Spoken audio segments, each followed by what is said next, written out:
Pansin nyo yung paghigpit natin todo, matibay yung clamp natin. Tiningnan dito sa ilalim, dito hindi pa siya nakalapat.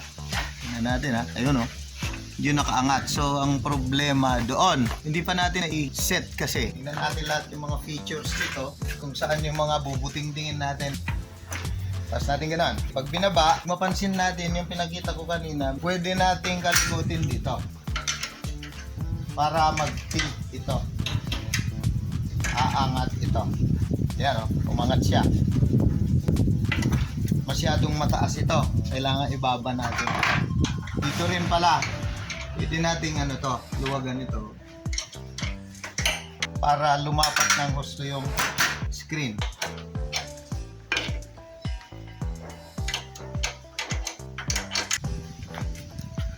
Tingnan natin sa ilalim ano. Ayan, oh, nakalapat na po siya. Ayan. Pag tiningnan din natin doon, hindi pa siya naka-fix. Fix natin. Dito. Para hindi na siya umangat-angat ng gano'n.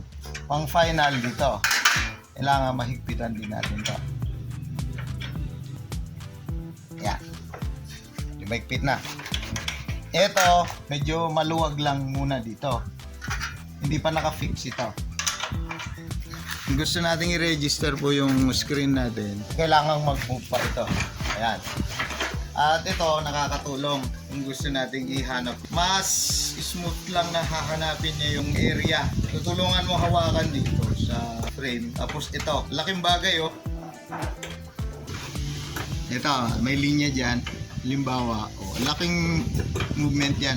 Meron din po tayong sistema ng micro-registration na yung turnbuckle. Pero ito mas mabilis oh.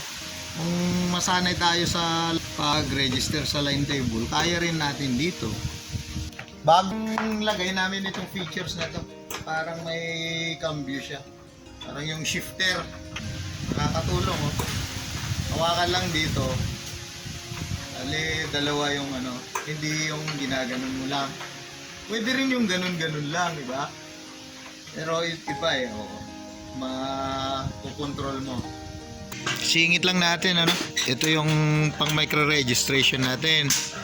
Ito nakalapat na yan. May parteng buntot po siya dyan na iniipit nito. Pag makita yun, nasa ilalim po niyan. Para itong clamp natin hindi siya mahuhulog, hindi siya babagsak dito. Kaya yun po yung pag niluwagan natin ito, meron pa rin humahawak dito sa may likod para hindi siya bumagsak. Pag natapos na po dyan, iigpitan na ito.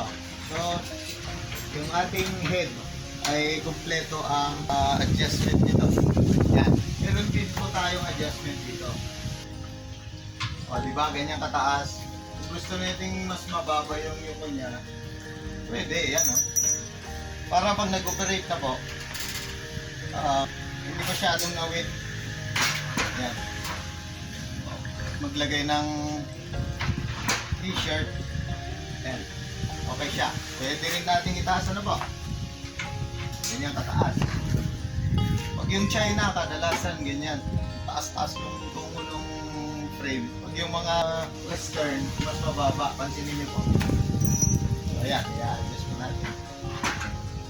Ito, nakuha na natin yung lapat niyan. Matibay po ito.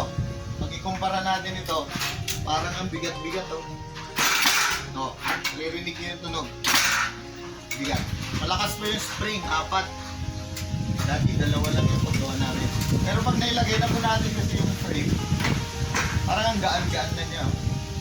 So magandang marami siyang spring.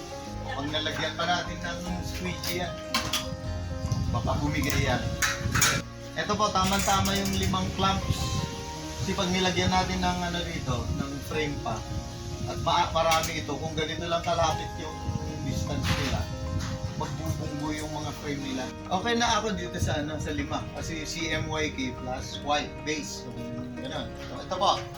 Yan. 10, 1, 2, 3, 4, 5, 6, 7, 8, 8, 10. Ito yung number 1 kanina. Ako po ay 75 kilos. Ihawak nga. Tumba. Ayan. 75 kilos. Madali lang niya akong ano. Niya lang bumibitaw dun eh. Masyadong mabigat ako para kontra niya kaya dinaganan niya dun. Okay. So papakita natin kung bakit kaya niyang bumuhat na ganyan. Pag yung iba siguro na local na gawa, bumigay na. Kasi meron tayong counter niya dito. Malaking bagay po yung brace na yan. May bearing din po tayo dyan sa ilalim. Oh, marami siya. Ayun. Ayun pa. Okay. Yung hub natin sa gitna, naka-tapered bearing na po siya. Kaya mas balance na po yung pagkagawa.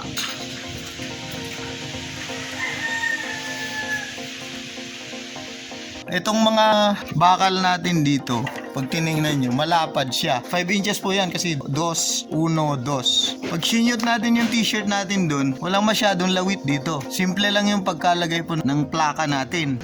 So, madali rin lang ilagay o alisin. Parang ganito lang po yan. Oh. Pag inalis, ganun lang kabilis. Pag ibalik natin, ganun din lang. Tapos kunting higpit na lang dito. Kita nyo po. Ito, may nakita kaming may ganito. Actually, may ginawa na rin kami ng ganito pero hindi dito sa parte rito dati. Ngayon, meron na. Magagamit na po natin yan. Imbes na yung micro registration na pihit-pihit na maliliit na ganun. Ito na lang po, mas mabilis. Luluwagan mo lang ng konti ng ganyan. Hindi nakalus na yung ano, natin. Yan.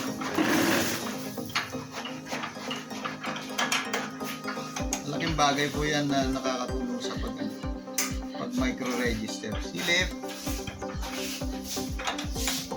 Maliit. Yan po. Marami pa kaming adjust. Yung dimensions po, yung exact na dimensions para pag nag-mass produce kami, alam na namin yung standard. Bagong model po kasi ito, 5x10. Ang habol po natin dito, mas madaming pasahero. Mas makakatipid ng oras. Malaking bagay po yun. So, antabayanan lang po. Itong ginagawa natin na rotary ay marami pang improvement.